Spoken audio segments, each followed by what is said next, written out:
Yeah, so this is I Don't Want to Live This Life Without You. And this one, I think I even have it on there. It was written by Robbie and you and I, like in rehearsal with Salem. Yeah. And I think trying to like challenge, channels like Blink-182 or something like that. Like trying to do something funkish. You have a very different memory of it than me, because I definitely know that me and Robbie were intentionally, when we would do this, we were intentionally trying to do something that we thought sounded like U2. Like we were trying to do U2 a lot. I know that. Like, that's funny. That's a weird blending of influences. But like me and like Robbie's drums and my bass was us trying to like imitate what we thought U2 would sound like.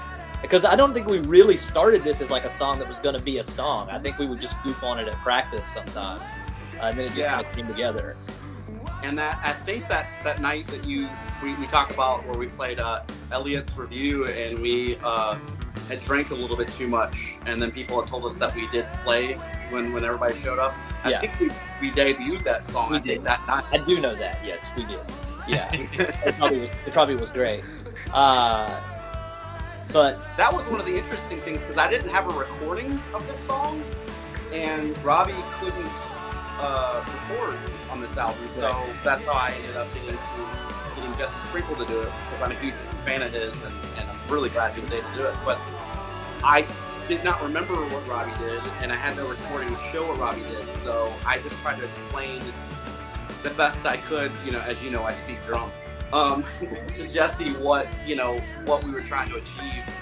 And I mean, I think he did great, but I don't know how much different it would have been if Robbie had done the part that he had written. Yeah, it's pretty similar, I think. Like, this song is one of those ones I never know how to feel about, because, like, I have this thing where, being somebody who started out as a guitar player who then chose bass as my instrument, like, I'm always trying to fight that whole thing where people are like, yeah, bass player's a guitar player, they don't know how to play. So, like, it's important for me to always try to do something that's interesting, but also, like, tasteful that fits the song. This is one of those songs where when I listen back to it, just to confess, like, I feel like sometimes I'm like, I kind of wish I would have dialed it back a little bit on some of these bass runs and bass fills, but it is what it is. Like, the song was kind of written at a time when I was trying to be like, how much can I go like? But, yeah, I get that. And I'm gonna ask you, but you're not gonna know. Is this you doing the YouTube thing, or is that Trevor? I don't know. I remember we made the decision about it. I can't tell if it's me playing it. I feel like he helped find the sound that you played it. Yeah, that might be right. What is the, This is me soloing, though. Yeah, right. You know that. What's the lyric we got out of Memphis? What's the song about? I wrote it about my parents, and like just a successful, long, it might be not even married, but just love, and like just how hard life is, but that, no matter how hard it is, I don't want to live this life without you. Well, that reminds me too, that part that was,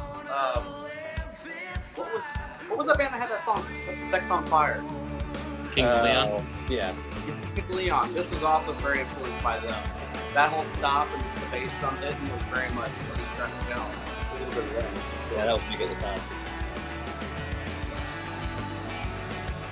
That was you, but I don't know. Well, at the end there, I do know that.